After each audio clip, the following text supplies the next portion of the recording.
The question sounds simple enough on the surface. Was emigration from the USSR ever possible? But the answer is anything but straightforward.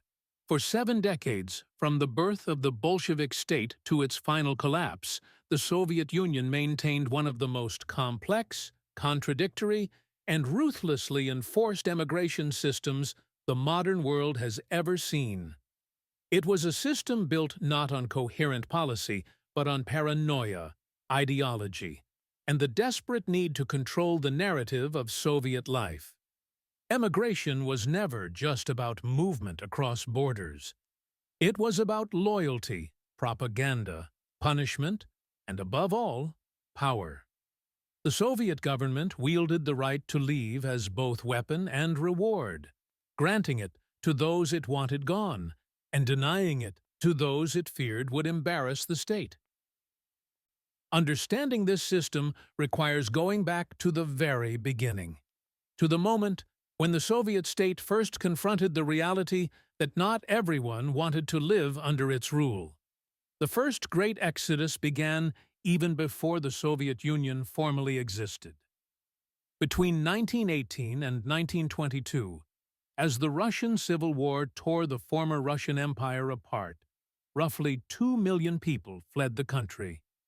These were the so-called white émigrés, a vast and diverse group united only by their opposition to the Bolsheviks.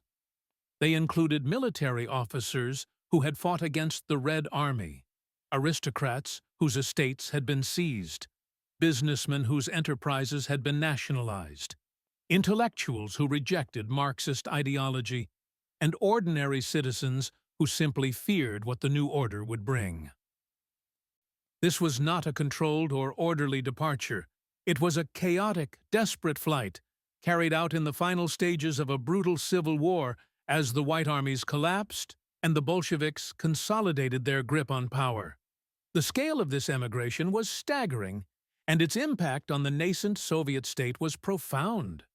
Among those who left were some of the most talented and educated individuals in Russian society. Engineers, scientists, writers, composers, doctors, professors, and military strategists departed in droves. The cultural and intellectual loss was immense. Igor Sikorsky, who would go on to become known as the father of modern helicopters and design aircraft for the United States military, was among them. So were writers like Ivan Bunin, who would later win the Nobel Prize in Literature, and composers like Sergei Rachmaninoff, whose music would define an era. The Bolsheviks watched this exodus with a mixture of relief and alarm. On one hand, these were enemies of the revolution, counter-revolutionaries whose departure simplified the task of building socialism. On the other hand, their flight represented a humiliating vote of no confidence in the new regime, a public declaration that life under Bolshevism was intolerable. The images from this period are haunting.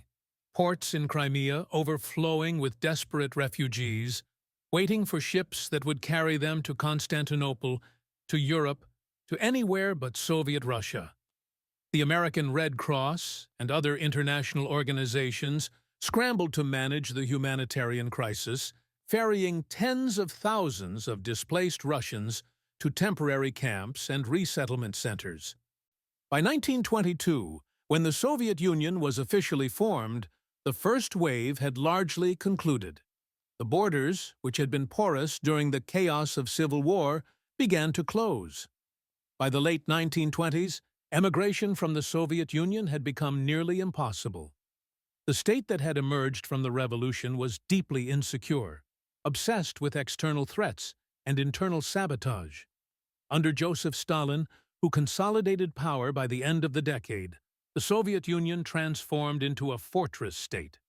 The concept of emigration, of a Soviet citizen voluntarily choosing to leave, became ideologically unacceptable. To leave was to betray. To leave was to admit that the socialist paradise was a lie. And so, for the majority of Soviet citizens, the borders were sealed, not with walls, at least not yet, but with bureaucracy, surveillance, and terror. In 1935, Stalin introduced a law that codified this new reality with chilling clarity. Fleeing across the border was now punishable by death. This was not a symbolic measure. It was enforced ruthlessly. But the law went further. The relatives of anyone who defected could also be prosecuted and imprisoned. Parents, spouses, children, it did not matter. The family of a defector became guilty by association, subject to arrest, exile to the Gulag, or execution. The message was clear. If you leave, you do not just destroy your own life. You destroy the lives of everyone you love. This law was not aimed at ordinary citizens, most of whom had no realistic means of leaving the country anyway. It was designed to terrorize a very specific group: high-ranking officials, diplomats, intelligence officers, and military personnel who, by the nature of their work, had access to the outside world. These were the people who could defect, and these were the people Stalin feared most. Because when they defected, they took with them secrets, knowledge, and credibility. Their defections were not just personal betrayals, they were propaganda disasters. And yet, despite the draconian penalties, defections happened. In 1928, Boris Brezhnev, who had served as Stalin's personal secretary, fled the Soviet Union through Central Asia and eventually made his way to the West. He was the first major defector, and his escape was a profound embarrassment to the Soviet leadership. Brezhnev had been privy to the inner workings of the Politburo, had taken notes at meetings, had seen Stalin up close. His subsequent memoir, published in the West, offered a damning portrait of the Soviet system and its leader. Stalin never forgave him. Soviet agents hunted Brezhnev for years, but he managed to evade them, living out his life in exile. Brezhnev was only the beginning.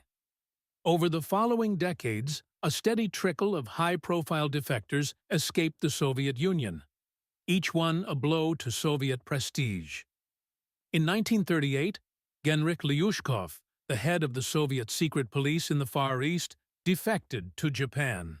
He brought with him detailed knowledge of Soviet intelligence operations, military deployments, and the purges that were tearing the Red Army apart. His defection came at a critical moment, just as tensions between the Soviet Union and Japan were escalating, and his intelligence was invaluable to Tokyo. Stalin was reportedly enraged, and the NKVD launched a manhunt that extended across Asia. Lyushkov was eventually killed in 1945, though the exact circumstances remain murky. During and after World War II, more defections followed. Igor Guzenko, a cipher clerk at the Soviet embassy in Ottawa, defected to Canada in 1945 with a cache of documents that exposed Soviet espionage networks in North America. His revelations helped trigger the Red Scare and the early Cold War paranoia about communist infiltration. Bohdan Stashinsky, a KGB assassin responsible for multiple murders in Europe, defected to West Germany in 1961 and provided detailed testimony about Soviet assassination programs. His confessions were a propaganda coup for the West and a humiliation for Moscow. Each defection followed a similar pattern. The defector, often stationed abroad, would make contact with Western intelligence or diplomats, request asylum, and disappear into a new life. The Soviet response was equally predictable. Denunciations in the press, accusations of treason and, when possible, assassination. Some defectors lived in fear for the rest of their lives, constantly looking over their shoulders, moving frequently, trusting no one. Others, like Arkady Shevchenko, the highest-ranking Soviet diplomat to defect during the Cold War, managed to build new lives in the West. Shevchenko, who served as Under-Secretary General of the United Nations, requested asylum from the United States in 1975. He later became an American citizen taking the oath in Washington in 1986. He lived until 2000, dying of natural causes, one of the few defectors to escape Soviet retribution entirely. But for every defector who made it out, there were countless others who never had the chance. For the vast majority of Soviet citizens, emigration remained a fantasy. The borders were closed, travel abroad was restricted to a tiny elite, and even applying to leave could result in persecution. The state's control over movement was absolute, enforced by a vast apparatus of internal passports, residence permits, and surveillance. To live in the Soviet Union was to live in a cage, and the bars were made of bureaucracy and fear. This began to change slowly and unevenly in the 1960s and 70s. After Stalin's death in 1953, the Soviet Union entered a period of relative liberalization under Nikita Khrushchev. The most draconian aspects of Stalinist repression were rolled back. The law punishing the families of defectors was repealed. Cultural exchanges with the West increased. Soviet athletes, artists, and musicians began to travel abroad, representing the USSR at international competitions and festivals. For the first time in decades, ordinary Soviet citizens could glimpse the world beyond the Iron Curtain. But this opening came with risks. Some of those who traveled abroad chose not to return. They became known as non-returnees, a term that carried both legal and social weight. These were not defectors in the traditional sense. They did not flee in secret or request asylum. They simply stayed. Dancers, musicians, athletes, and writers who had been granted permission to travel found themselves faced with a choice: return to the restrictions and limitations of Soviet life, or take a chance on freedom. Many chose freedom. Rudolf Nureyev, the ballet dancer, defected in Paris in 1961. Mikhail Baryshnikov followed in 1974, defecting in Canada. These were not just personal decisions, they were public rejections of the Soviet system, and they stung. By the late 1960s, the Soviet government began to allow limited emigration, primarily for ethnic minorities who could claim ties to other countries. Jews who wanted to emigrate to Israel, Germans who wanted to return to Germany, Armenians seeking to join diaspora communities abroad. This was not a generous policy. It was a calculated one. The Soviet leadership understood that allowing some emigration could relieve internal pressure and improve relations with the West. But they also feared that opening the floodgates would lead to mass departures, which would be a propaganda disaster. And so they introduced a system of exit visas, formal permissions required to leave the country permanently. In theory, any Soviet citizen could apply for an exit visa. In practice, the system was designed to deny as many applications as possible. Applicants had to provide extensive documentation, including letters from employers, proof of family ties abroad, and character references. They had to renounce their Soviet citizenship, a process that often took years. And even after submitting all the required paperwork, there was no guarantee of approval. The authorities could refuse an application for any reason or no reason at all. Those who were refused became known as refusenicks, a term that entered the international lexicon as a symbol of Soviet oppression. By the 1970s, the plight of the refusenicks had become an international cause. Jewish activists in the West campaigned on their behalf, pressuring the Soviet government to allow emigration. The United States Congress passed the Jackson-Vanik Amendment in 1974, linking trade benefits to Soviet emigration policy. The Soviet leadership resented this interference, viewing it as an infringement on sovereignty. But the pressure worked. Emigration numbers increased, reaching tens of thousands per year by the late 70s. But for every person who was granted an exit visa, many more were denied. The reasons for denial were often absurd. Applicants were told they possessed state secrets, even if they worked in menial jobs. They were accused of owing debts to the state, debts that could never be repaid. They were told their departure would harm Soviet interests, without any explanation of how. The process was Kafkaesque, designed to frustrate and demoralize. Some refuseniks waited for years, losing their jobs, their homes, and their hope. Others took desperate measures. In 1970, a group of Jewish activists led by Eduard Kuznetsov attempted to hijack a small airplane and fly it out of the Soviet Union. The plan was discovered before it could be executed, and the conspirators were arrested. Kuznetsov and another leader were sentenced to death, though international pressure led to the sentences being commuted to long prison terms. Kuznetsov later reflected that he believed being imprisoned would actually make it easier to eventually leave the USSR, a grim calculation that spoke to the desperation of the refuseniks. While some Soviet citizens were fighting for the right to leave, others found themselves expelled against their will.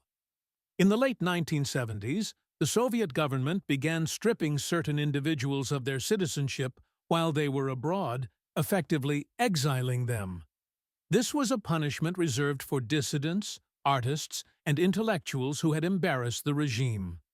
Mstislav Rostropovich, one of the greatest cellists of the 20th century, and his wife, the soprano Galina Vishnevskaya, were stripped of their Soviet citizenship in 1978 while they were on tour in the West. Their crime was supporting the dissident writer Alexander Solzhenitsyn and criticizing Soviet cultural policy. They were given no warning, no trial, no opportunity to defend themselves. One day they were Soviet citizens. The next day they were stateless. This use of forced exile was a peculiar form of punishment.